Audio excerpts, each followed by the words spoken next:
ግብረ አውናን ውጥረትን ለፈጠረ አንድ ችግር የተሳሳተ አማራጭን መጠቀም እንደመሆኑ መጠን በሕይወት ዘመናችን ሁሉ ብርታትንና ጥንካሬን የሚጠይቁ መንገዶችን እንድንሸሽ ያለማምዳል። ይህ ማለት ደግሞ እጅግ ሲበዛ ሰነፍ እንድንሆን ያደርጋል ማለት ነው። ግብረ አውናን ኃጢአት እንደመሆኑ መጠን በዚህ ዓለምና በወዲያኛው ዓለም ቅጣትን ያስከትላል።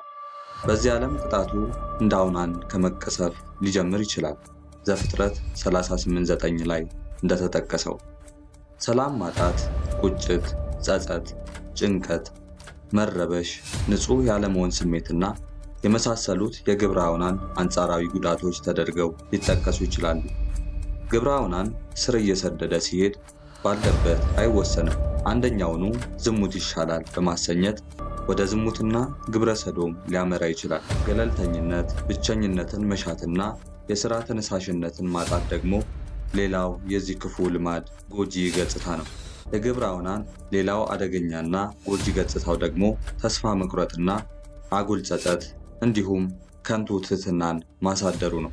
አጉል ጸጸቱ እንደ ይሁዳ አይነት ጸጸት በመሆኑ ኀፍረተ አካልን ተናዶ እስከ መቁረጥ ሊያደርስ ይችላል። ይሁዳ ራሱን እስከ መግደል የደረሰው በአጉል ጸጸት ነውና። አጉል ትሕትና ማለት ደግሞ በዚህ ክፉ ልማድ የተመረዙ ሰዎች ዘማሪያን፣ ሰባኪያን፣ መነኮሳትና በልዩ ልዩ አገልግሎትና መንፈሳዊ ሙያ የተሰማሩ ሰዎች ሊሆኑ ይችላሉ።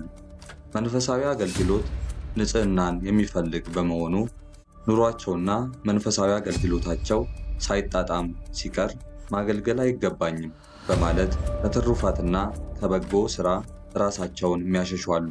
ነገር ግን ክፉ ሥራን እንጂ የትሩፋት ሥራን መሸሽ በምንም መልኩ አይበጅም። ከአገልግሎት ጋር ሆነን ያላራቅነውን ክፉ ሥራ ከረድኤተ እግዚአብሔር ተለይተን ልናርቀው አንችልም። ውሳኔያችንን እየመረመርን ከበላዮቻችን ማለትም ከመንፈሳዊ አባቶች ጋር እየመከርን በምክረ ካህን በፈቃደ ካህን መኖርን መፍትሔ እናድርግ። ይኸውም ለጊዜው ነው እንጂ አማራጭ የሌለው መፍትሔ ከዚህ ልማድ መለየት ብቻ ነው።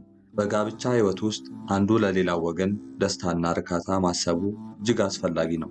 ይህ ካልሆነ ግን የጋብቻ ግንኙነቶች ይበላሻሉ። በጋብቻ መሃል ጭንቀትና ቅሬታም ይፈጠራል። ወጣቶች ከጋብቻ በፊት ያዘወትሩት የነበረው የግብረ አውናን ክፉ ልማድ ስለ ራስ ደስታና እርካታ ብቻ የማሰብ ልማድን ያሳድርባቸዋል።